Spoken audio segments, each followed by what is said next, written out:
Hace unos días en la red social LinkedIn hice una encuesta preguntando a quien quisiera participar que dónde prefería trabajar, si en un despacho individual cerrado o en un puesto tipo Open Space, en una oficina abierta. La participación ha sido bastante alta y por eso podemos hablar de un muestreo yo creo que relativamente significativo, aunque evidentemente dentro de lo que es, ¿no? Vamos a comentarlo. Bienvenida a este nuevo episodio del podcast Entre lápices y pantallas, en el cual hablamos de todo aquello relativo al diseño y gestión de lugares de trabajo, así como de los modos de trabajar, teletrabajo, trabajo híbrido, etcétera, etcétera. Soy Eduardo Arazola, a estas alturas ya nos conocemos, ya son muchos episodios, y bueno, como te comentaba, hoy vamos a hablar precisamente de esta cuestión de los despachos que tanto se ha tratado, por ejemplo, en la web del patrocinador de este episodio, EASaedro, en el cual, pues bueno, deberías visitar esa web y desde luego estar suscrito o suscrita a su lista de correos si es que ya no lo estás. Como comentábamos, ¿qué ha pasado con esto de los despachos, tantas idas y venidas? Bien, desde hace unos años los despachos se han considerado como algo relativamente anacrónico y algo que se ha intentado evitar en los diseños de las nuevas oficinas. Ahora bien, ¿esto se corresponde con una realidad y con un conocimiento profundo de lo que es una oficina y de lo que es una empresa? ¿O simplemente se ha tratado de una moda? ¿O tal vez había algo por detrás que era más difícil de ver, pero que era realmente el leitmotiv, el motor de toda esta corriente de eliminar los despachos?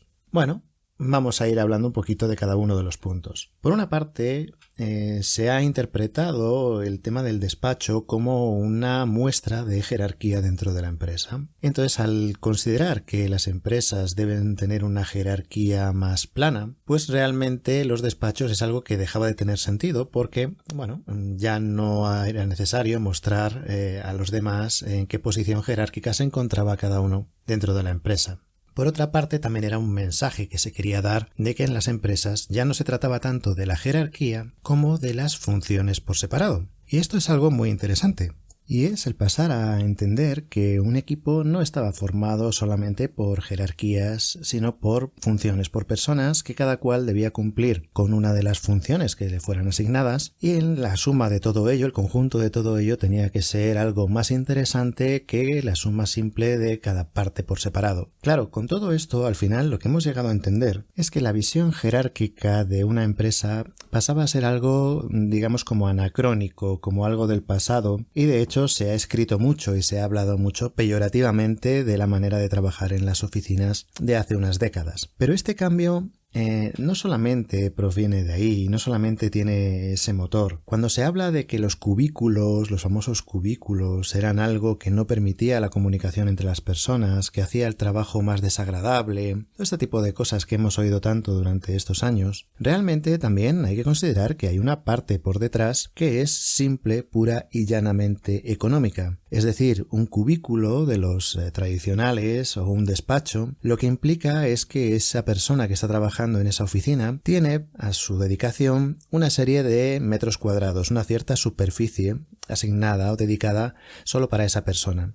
Sin embargo, si se habla de oficinas en espacio abierto, pues se ponen mesas comunes donde se sientan varias personas, aunque son mesas evidentemente con el tamaño adecuado para que cada uno tenga el espacio suficiente. Sí que es verdad que se reduce bastante la superficie necesaria para las personas que van a trabajar en la oficina. Y esto es algo innegable. ¿Qué ocurre? Pues hombre, si tienes oficinas con despachos y cubículos y resulta que necesitas una superficie, la que sea, de 1000 y por cambiar a espacio abierto y quitar despachos y demás, pues te puedes quedar, no sé, en 700, pues si estás pagando una renta por tu oficina que está, digamos, vinculada al metro cuadrado o al pie cuadrado, dependiendo de dónde estés, pues hombre, estás reduciendo a lo mejor un 20%, un 30%, quién sabe, el alquiler mensual, la renta mensual que estás pagando por ese espacio, o incluso si es al revés, si es un edificio que tienes en propiedad o un local que tienes en propiedad, podrías incluso llegar a segregarlo si es técnicamente posible y acabar pues teniendo dos locales donde antes tenías uno, aprovechando esa parte que antes utilizabas tú y que ahora ya no necesitas porque está todo más comprimido en menos espacio. Claro, realmente ¿qué es lo verdadero, lo real, ¿no? ¿Por qué se ha adoptado tanto este diseño de oficinas sin despachos? Porque realmente se cree en que las empresas deben ser de jerarquía plana o que deben desaparecer las jerarquías, que las personas ya solamente trabajan por funciones y que en todos los equipos ya todo el mundo tiene la misma jerarquía precisamente o la misma categoría en cuanto a niveles jerárquicos. ¿O realmente se ha optado por esta vía simplemente porque se reducen metros cuadrados y al reducir metros cuadrados se reducen costes? Y caramba, no es lo mismo que cada empleado, cada empleada tenga un coste de una mesa de 1,80 por 80 o de 1,60 por 80, un armario y una cajonera, una silla, a tener un cubículo completo que realmente tiene más componentes y que también ocupa más espacio.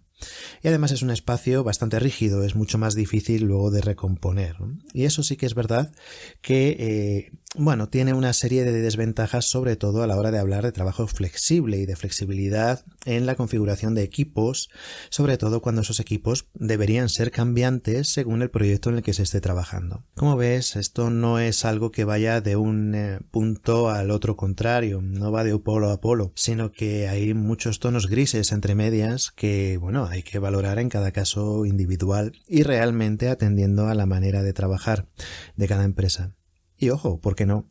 También a las posibilidades económicas de cada empresa. Puede haber empresas que quieran tener una oficina llena de despachos, pero que económicamente no tengan la potencia suficiente como para destinar no solamente los metros cuadrados necesarios para esa renta, sino incluso constructivamente todos los metros cuadrados de paredes y puertas que hay que destinar a un despacho y que el espacio abierto no tiene. Porque no hay que olvidar que luego dentro del despacho también hay una mesa, muchas veces una mesa auxiliar, y en vez de una silla, pues a lo mejor hay 3, 4, incluso puede haber algún elemento de soft sitting, algún sofá, alguna butaca, y todo esto va subiendo y va subiendo el coste y, pues al final acaba sumando una cantidad que no es despreciable dentro de lo que cuesta una implantación de cualquier oficina. El problema viene cuando se habla de que se realizan estas, entre comillas, mejoras o sin comillas, variaciones, por unos motivos y luego realmente son por otros. Ahí es cuando acaba chirriando todo y acaban surgiendo los problemas dentro no solamente de la cuestión de diseño, sino en la propia empresa, en la propia oficina. Y es algo más acuciante incluso cuando estamos hablando de oficinas que ya tenían despachos en sus configuraciones iniciales y que de repente pasan a no tenerlos. Y no solamente eso, sino que hay personas que tenían esos despachos, que ocupaban esos despachos y que pasan a no tenerlos. Personas que jerárquicamente estaban diferenciadas a la vista de todo el mundo porque estaban dentro de un lugar que era solamente para ellos y que podían cerrar la puerta. Y sin embargo, ahora ya no pueden cerrar la puerta. Ahora ya están ahí con todos los demás y claro, pues la visión y la percepción que se tiene es distinta. El grado de privacidad también es muy diferente. Y claro, todo esto se tiene que, sopesar bastante, porque en contrapartida, muy probablemente la empresa esté ahorrándose un dinero por aquello de los metros cuadrados necesarios y los elementos constructivos necesarios. Claro, esto se maneja desde un punto de vista de comunicación. ¿Por qué? Pues porque no significa que cada persona que pierda su despacho haya tenido una degradación jerárquica. Simplemente significa que la empresa ahora trabaja de otra manera. Y claro, todo esto, que queda tan bien decirlo y que, pues da esta imagen de modernidad, ¿no? De que en esta empresa no hay despachos y todo esto, es creíble siempre y cuando se haga de manera completa. ¿Y a qué me refiero? Pues el problema más claro de credibilidad que ha tenido todo esto ha sido cuando se han quitado casi todos los despachos, cuando se ha dicho a mucha gente que, vas a perder tu despacho porque aquí ya no se van a utilizar despachos, porque aquí ya no hay jerarquías, porque aquí todo el mundo trabaja igual, pero hay unos cuantos despachos que sí que se han mantenido, es decir, se quitan casi todos los despachos, y esto al final lo que ha significado es, por un lado, una falta de credibilidad en el discurso y, por otro lado, ha segregado más la jerarquía en las empresas. En lugar de existir una cadena jerárquica o una cascada jerárquica o una escalera jerárquica, llámalo como quieras, con muchos peldaños, lo que se ha hecho es separar más los peldaños altos de los peldaños intermedios y de los peldaños bajos. Es decir, se da a entender que había personas que tenían una cierta jerarquía suficiente como para tener un despacho, pero que a la hora de ponerse la cuestión ya más seria, no tenían tanta jerarquía como para realmente tenerlo, porque solamente se han quedado con el despacho aquellas personas que sí que realmente estaban en una posición directiva o en una posición jerárquica suficientemente alta, y han separado un poco, como se suele decir, el polvo de la paja, y que aquellos que se creían que tenían un despacho y que eran, entre comillas, alguien dentro de la empresa y demás, pues que tampoco era para tanto. Y claro, esto es un mensaje que, se diga como se diga, este mensaje llega al resto de la empresa. Y esto, que parece una tontería, realmente no lo es. Yo escribí un libro entero acerca de todo esto, pues si os interesa, se llama Conseguiría un despacho, en el que se narra la intención de una persona que entra en una empresa grande desde el principio a algún día ocupar un despacho y cómo afectan estos cambios de configuración del espacio no solamente al espacio en sí o a la renta que pagas por la oficina, sino a los modos de trabajar no solamente de la persona afectada, sino de todas las demás. ¿Y por qué digo esto? Bueno, pues porque vivimos en el mundo real. Y en el mundo real, cuando alguien que está en el despacho o en un despacho levanta su teléfono y hace una petición a alguien de su equipo o a alguien de su departamento, ese trabajo se realiza con una prestancia y, sin embargo, si la persona que tiene que realizar ese trabajo ve que quien le estaba pidiendo las cosas ya no tiene despacho, interpreta una degradación y vuelve a prestar atención a aquellas personas que sí que conservan su despacho. ¿Esto es absurdo? Sí, es absurdo. ¿Es en el mundo real? Es en el mundo real. ¿Ocurre? Por supuesto que sí. Personas que tenían plaza de garaje y que de repente la empresa decide que, pues por un tema de políticas de movilidad, pues van a reducir las plazas de garaje disponibles. Pues resulta que las plazas de garaje que se siguen manteniendo son aquellas que corresponden a los puestos jerárquicos más altos. Y normalmente quien conserva su plaza de garaje es también quien ha conservado su despacho ante una política de desaparición de despachos en la oficina. Y como todo esto suele ser tan concordante, la idea o la imagen o el discurso que se está dando no se corresponde con lo que te están diciendo. Te están diciendo que no, que ha desaparecido el despacho simplemente por una cuestión, podríamos decir, estética o de funcionamiento, y tú estás viendo que que tú has perdido tu despacho, pero que hay otras personas que no, y que no han perdido su plaza de garaje, y dices, caramba, es que solamente importa la movilidad cuando están hablando de mi caso, porque otros casos pues pueden seguir trayendo su coche y tienen aquí su espacio reservado, ¿no? Y esto sabemos que es algo que ocurre en el mundo real. Por lo tanto, todo este discurso lo que ha hecho en estas situaciones en las que han desaparecido casi todos los despachos es segregar más la jerarquía y hacer una jerarquía mucho más pronunciada, o digamos con una línea de corte pues mucho más clara. ¿Qué ocurre con esto? Los despachos no solamente sirven para una cuestión jerárquica, sino también han sido un instrumento de venta. Y claro, cuando se recibía a un cliente y se le acompaña al despacho de la persona que le va a recibir y se le acoge en una butaca o de una manera, confortable, esa persona que entra se siente importante, se siente un cliente atendido. Si todo esto desaparece, si este, peregrinaje hacia el despacho, o si toda esta ceremonia, vamos a decir, desaparece, digamos que la herramienta de venta de la oficina, la oficina como máquina para vender, cambia muchísimo en cuanto a lo que es la atención al cliente o el trato a los clientes. Y puede haber negocios que realmente su facturación dependa mucho de este tipo de ceremonias que estamos diciendo.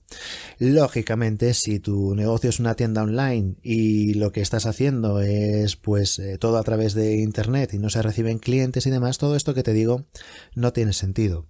Sin embargo, si tu negocio es algo más personalizado, más del trato de personas, sí que el hecho de tener dónde recibir de manera personalizada y además hacer sentir importante al cliente que te visita, ya que te visita, y cualquiera que tenga una empresa bueno, podrás saber lo fácil o difícil que es que sea un cliente quien te visite a ti, en lugar de ser tú quien visita a un cliente, pues todo esto desaparece si desaparecen los espacios asociados para ello. Por lo tanto, ha habido muchas situaciones en las que se han eliminado despachos ignorando esta liturgia y se ha hecho bastante perjuicio a la empresa que se ha creído este discurso de quitar los despachos, pues porque sí, porque ya nadie los tiene. Claro, se quitan los despachos porque sí, porque ya nadie los tiene, o porque se ven en revistas y en redes sociales que hay empresas punteras en el mundo que han decidido quitar sus despachos, que han decidido generar espacios lúdicos o que han decidido hacer lo que sea.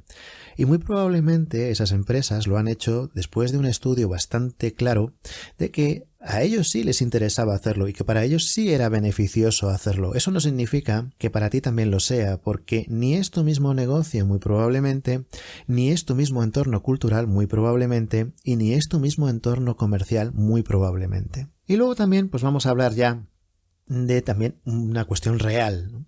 Y es esto de la desaparición de las jerarquías. Y claro, es algo que últimamente se habla mucho de ello, y aquí en el podcast tendremos invitadas de recursos humanos con las que conversaremos de todo esto. Una cuestión es el discurso y otra cuestión es la realidad. Y al final en las empresas, te pongo un ejemplo muy claro, hay despidos. En las empresas siempre hay despidos y hay nuevas contrataciones y vuelve a haber despidos. Esto quiere decir que hay alguien que evalúa el desempeño de otra persona y decide si se queda en la empresa o no. O aunque no lo decida, traslada sus impresiones o la información o los datos a alguien que sí que vaya a decidir.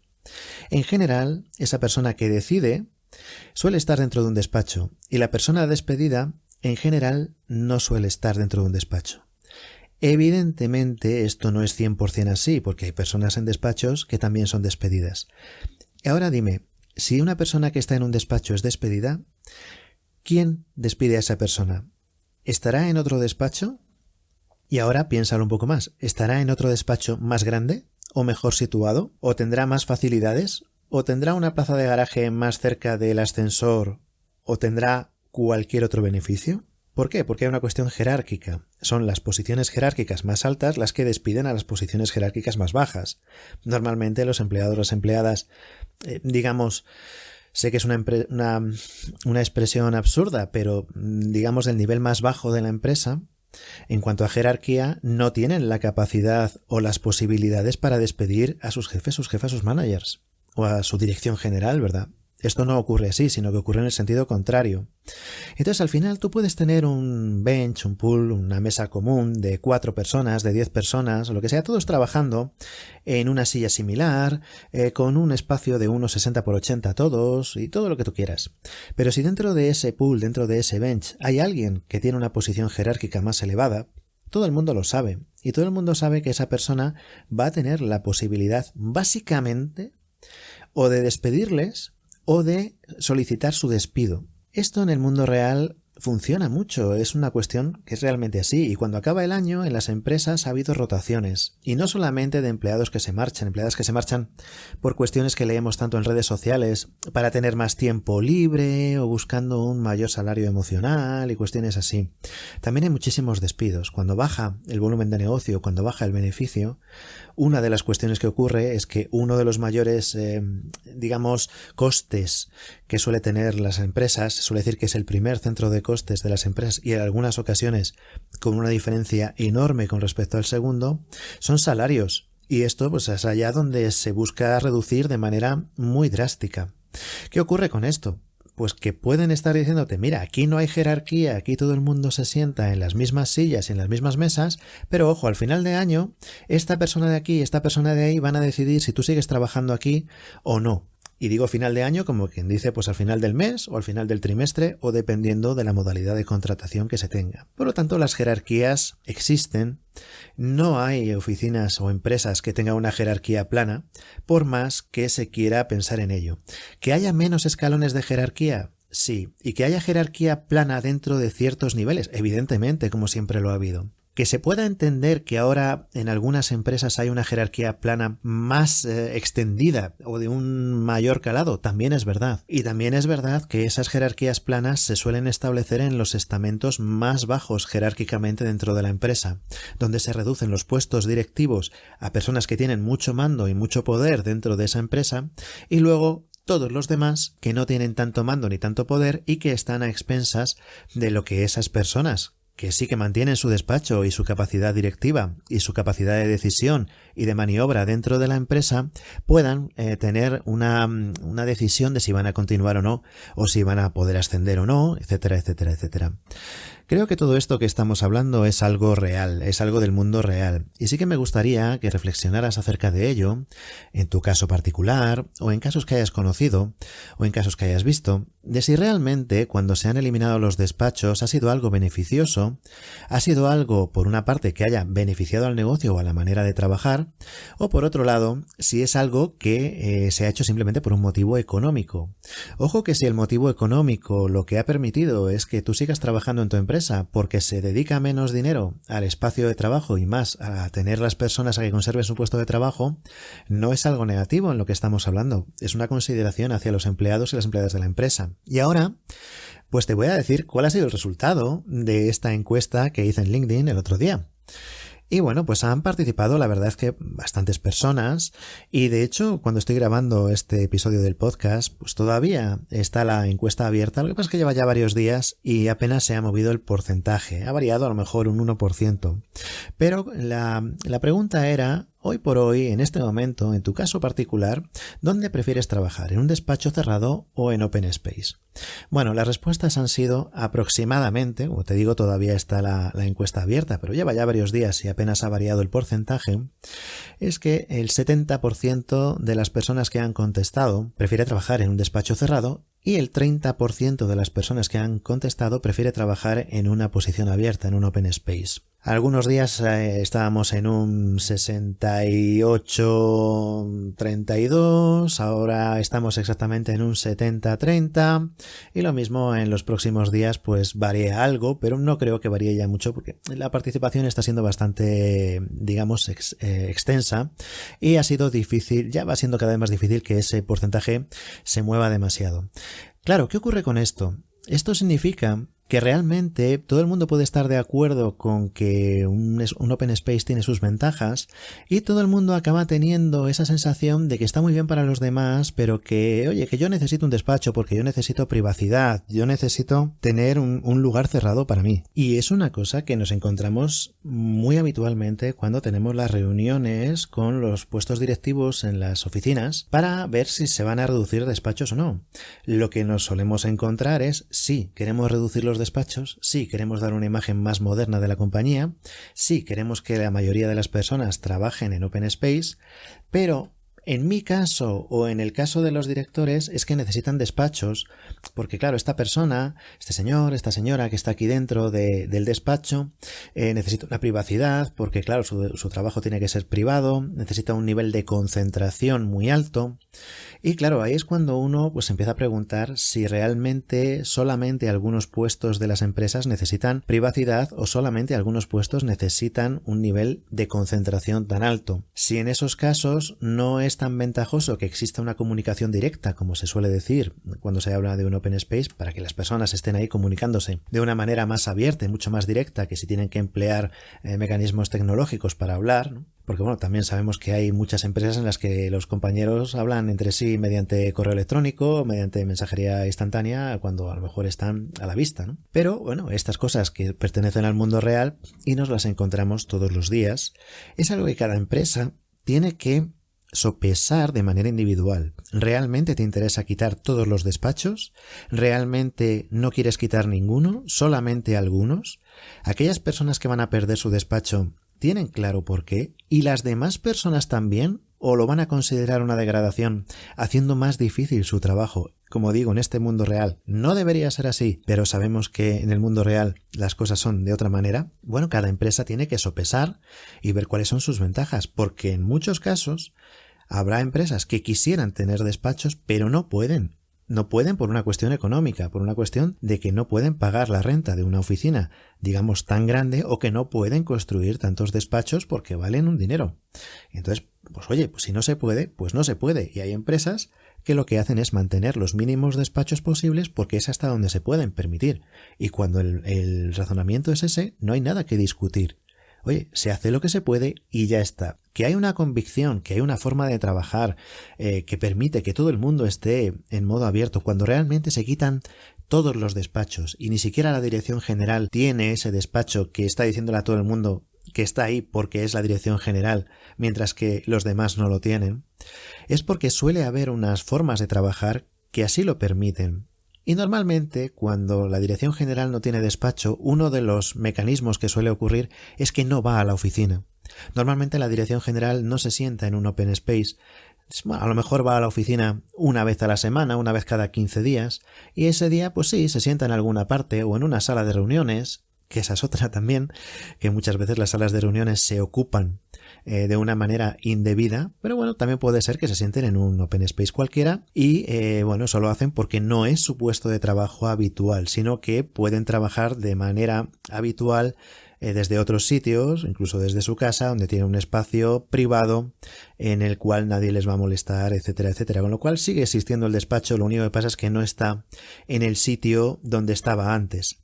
Todo esto es algo a sopesar, como repito por enésima vez, y que en estas reuniones que tenemos para dilucidar si esto tiene sentido o no tiene sentido, o si es obligado por un tema económico, que como digo es tan respetable como cualquier otro mecanismo que se tenga que adoptar, lo único que se tiene que ser coherente entre el discurso y los actos que se llevan a cabo dentro de estas políticas de configuración de empresas y de configuración del espacio donde trabajan las personas.